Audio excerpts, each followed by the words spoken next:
What's up, y'all? It's Tony, and today we are in Los Angeles, the city of angels. We are going on a famous tour. All the spots that have stood the test of time, that have been here for countless and countless of years, that have a claim to fame. The Baltimore boy, East Coast, came to the West Coast to see what it's all about. Let's get digging in and see why these places are famous. Come on. We're at Roscoe's House of Chicken and Waffles. This institution has been in LA since 1975. They'll be 50 years next year. They got Stevie Wonder, blew this place up, Snoop Dogg, Shaq, presidents coming in, featured in movies. So super excited to try this established spot. Let's get inside and check it out. Come on. It's an interesting atmosphere. Thank you. So definitely a thin waffle. I'm not a super fan of the poured waffles, and this one definitely got soggy on the bottom. Yeah, kind of bland. Now we got some massive fried chicken, and they have their own hot sauce here, so I feel like we need to use some of it. Good herb blend, Roscoe's Reaper, the original pepper sauce. Here it is. Fried chicken. The true test is obviously the breast to see if it's juicy. That's good. That is juicy. Really good fried chicken. All right, let's try to get some of this sauce now and taste it. Maybe I'll dip the wing in there. Original. There's a lot going on in there. We got all kinds of like spices in there, like pepper. You can see all the pepper in there. Maybe some garlic in there too. All kinds of funky flavors. The good herb blend. Very vinegar based. Trying to compare it to another hot sauce. Kind of like Tabasco and Frank's had a kid maybe. And this one over here is the Reaper. Smells spicy. It's spicy, confirmed. Definitely really good fried chicken. Crunch, juicy, seasoned well. I can see why the people are lining up here. 8:30 on a Monday morning. Not a big fan of the waffle. I really want to find a poured, doughy, thick liege style, but come for the chicken. Very good. Thank you. Now I can see why it's famous. Randy's Donuts. In business since 1952, stood the test of time, all over TV and movies, of course, like everything else in LA. Let's get inside and check it out, but it's actually a window, so let's go to the window and see what they got. We got their massive chocolate glazed donut with sprinkles. Liana, I'm sorry again that I'm doing this to you. Anything with sprinkles, obviously, makes me think of my daughter, so I will bring you here, I promise, one day, baby. So, got that. And got their original glaze, what apparently is their top seller. I got a chocolate devil's cake, which is my favorite Dunkin' Donuts reference. That's what I grew up eating. And then we got their special, which was an apple seasonal. And I think I'm gonna start with this one, actually. That's really good. You see that filling in there? The filling's a little sweet. But the dough, you can see it's nice and airy. I'll do the chocolate devils. Good flavor. Not too dense, not too airy. Definitely dunkable for some coffee. Their #1 glazed donut. It's a nice size.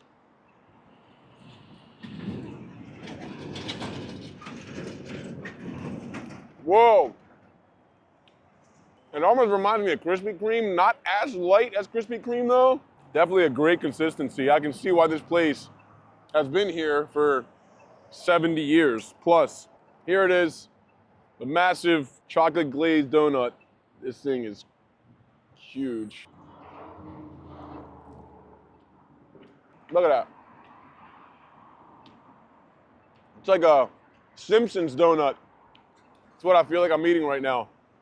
But it's actually real. And it tastes good. Yes, yes, yes. Now I know why it's famous.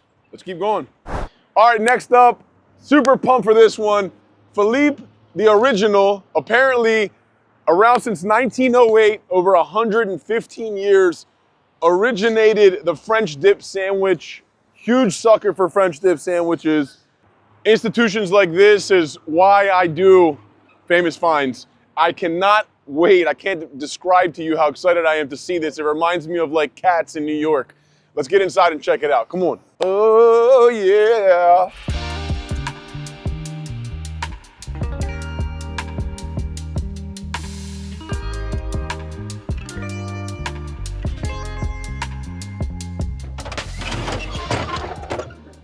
Hello. Yep, it's Tony. You came to get famous. Philippe, the original. Got the French dip here. Thinly sliced. It's already got au jus on the bread. As you can see, pretty soggy, I would say, on the inside, but a little crunchy here on the top. And then she said they have their spicy mustard on all the tables. I guess we'll put that on as well. And then we'll try the potato salad, which you recommended as well. So here it is.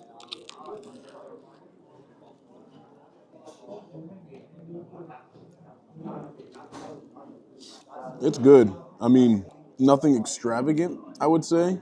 As far as like taste is concerned, it's kind of like what you see is what you get. It's got the, you know, this thinly sliced beef. The beef is tender.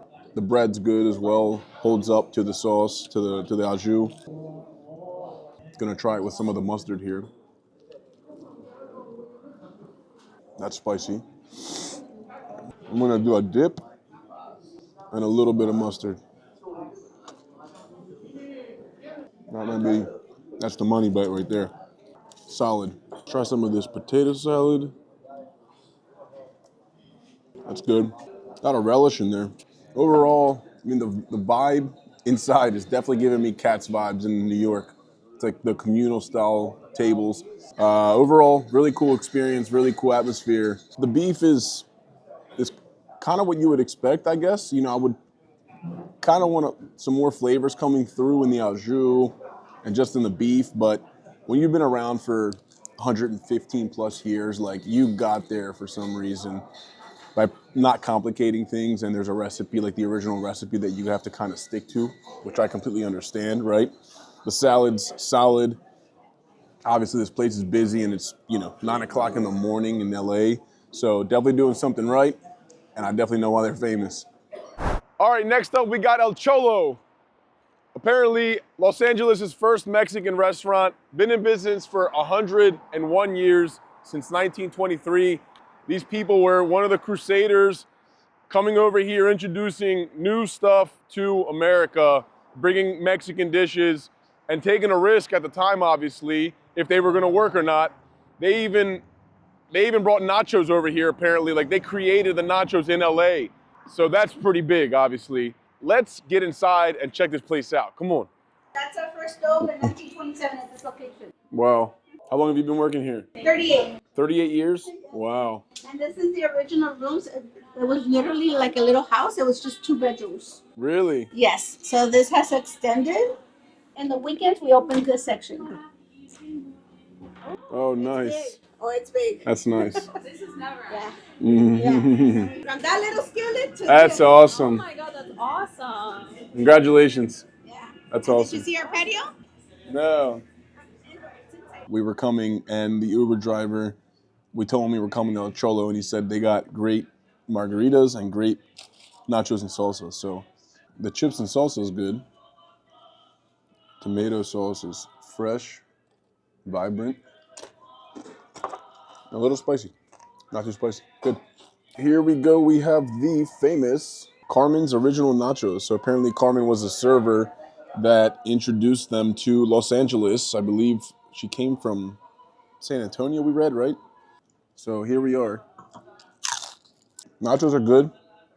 It's a different tortilla from the chips, thicker, she told us. And they're with melted cheese on top. And they give you the jalapenos on the side. A taste of history. In parentheses, 1996. I guess this is when they made the dish, but I think it's got a combination of all of their, their classics, basically. So, cheese enchilada, rolled beef taco, chili relleno, pork tamale, Spanish rice, and refried beans. Yep. All right. Their mole looks amazing here. Mole is amazing. So complex with flavors. Not overly sweet. That's good. We got some guacamole here. The rolled beef taco. Beef is seasoned really good. And it's kind of like stewed down. It's not ground beef. It's like stewed meat. Solid. All right, we got the chili relleno. Oh, see if we can't give you guys a view of that. Look at that. Chili relleno is nice. Super airy. Like a hot salsa. Spanish rice. Refried beans. This is solid. Solid. And the pork tamale in here. Look at that chunk of pork in there.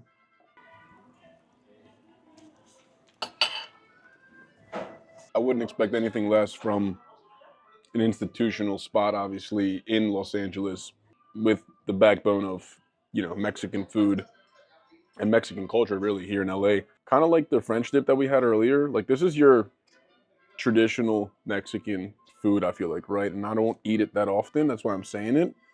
But this is, what you think of when you think of Mexican food. It's done right. Definitely a good portion, as you can see. Even though this is kind of like their sampler, right? But I guess it's for one person to sample it all, which is obviously a lot of food. But it's all solid. Again, for you to be in business for 100 plus years, 101 years, you got to be doing something right. So they got their stuff together, putting out, solid Mexican food. And now I know why it's famous. Hey, Sloan. Sloan is on delivery. Go ahead, Sloan. Hello. Only in LA. God bless. All right, we're at a Hollywood legend now. Pink's Hot Dogs. Apparently, you can't come to LA and not get a hot dog from Pink's. They've been here since 1939. All kinds of TV shows, movies, as you would think in LA. And apparently, they have a wall of fame in there that it got popular because all the actors would want to get their picture put on the wall because they knew the producers and the directors were coming in here and eating. So now they got all kinds of crazy wonky menu. They started with a 10-cent chili dog, 1939, and now they have hot dogs named after celebrities and burgers and chefs. Let's go check it out, see what it's about. Come on. Pink's Hot Dogs, the Hollywood legend since 1939. We got the classic, I guess, chili cheese dog with mustard. Chili, cheese, mustard. Here it goes. Got the steamy bun. The dogs, there are a lot of dogs in there.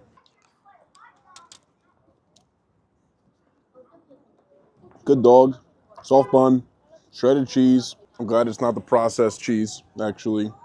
Love the onions for the crunch, and I love the mustard in there. Breaks out some of the sweetness from the chili. Highly recommend this. Hollywood, now I know why it's famous. This last spot has been at it since 1958. Din Tai Fung. Well, kind of at it since 1958. Apparently they had a cooking oil store in Hong Kong, and then cooking oil business was not going well, so then they started making dumplings, and the dumplings did so well that they started getting Michelin stars for them, and then they brought them to America, and now everybody can have Din Tai Fung dumplings right here in Los Angeles. Let's get inside and see why they're famous. Come on. So you got the Xiaolong Bao is how he pronounced it, and you even have recommended how to eat Xiaolong Bao. All right, we got a cucumber salad. Oh,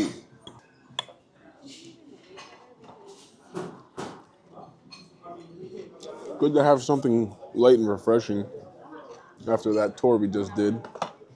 They're like little mini, like Persian cucumbers, I guess. Solid though. A little bit of sesame oil in there.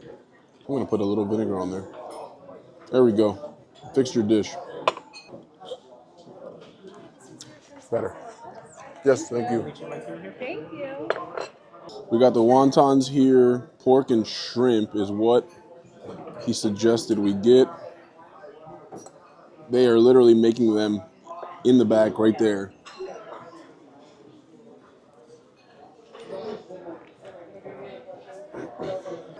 That is dangerous. There's no, I guess the wontons aren't gonna have a sauce, right? Because they're just steamed, so they're suggesting that you dip it in this.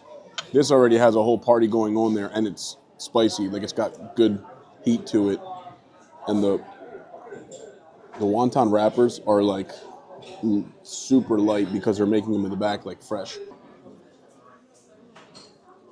like a pillow. Pork and shrimp stuffing in there. Oh yeah, that's good. You get a facial, free facial you get, eh? So, per the instructions, and I'm not the best at following instructions, but I think I got this one down. So you take it, you dip it in here,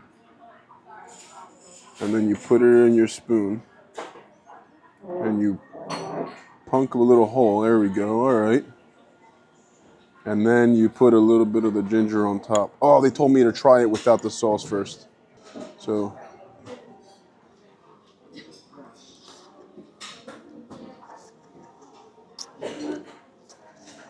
that's what the instructions said. We recommend trying it without the sauce first. Caution, the broth is very hot. It was all right. Here it is with the sauce. The vinegar, soy, ginger. It's definitely a little plain by itself. Again, the dumpling itself, the dough is unreal. Super light. You can literally eat that whole thing without blinking. The rice and the soy and the ginger definitely bring in a little bit of funk to the party. But I'm gonna do one here with the chili oil. I'm gonna poke the little hole as suggested. And we're gonna go with the garlic chili oil. Yeah, we got some pieces on the bottom floating around down there. I like it. All right.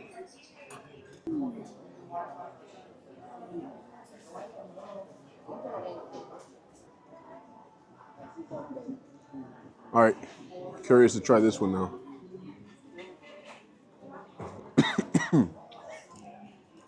Definitely got a little bit of heat to it. I'm going to go with the double whammy here. So dip in here,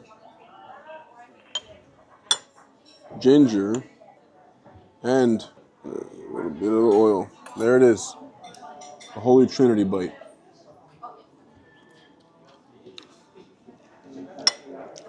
That's where it's at. Everything together. But I think my favorite might be this dumpling over here because it, like this broth, literally, I want to drink it with a spoon.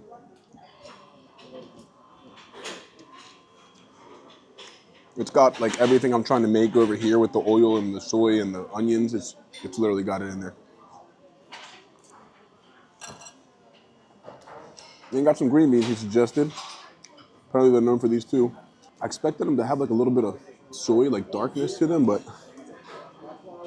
guess not. Super crunchy.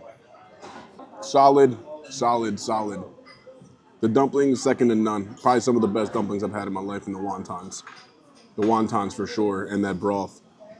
I can see why this place has Michelin stars in Hong Kong and has an established, very good name here in LA. Now I know why it's famous. All right, I hope you enjoyed. And these spots aren't just restaurants, they're part of LA history. I had a blast. I hope you did too. You're not living until you try these famous finds. Please subscribe, like, comment, and tell me which one you're gonna try first. Tell me what you like, tell me what you didn't like, and tell me what we gotta try next. Thank you very much.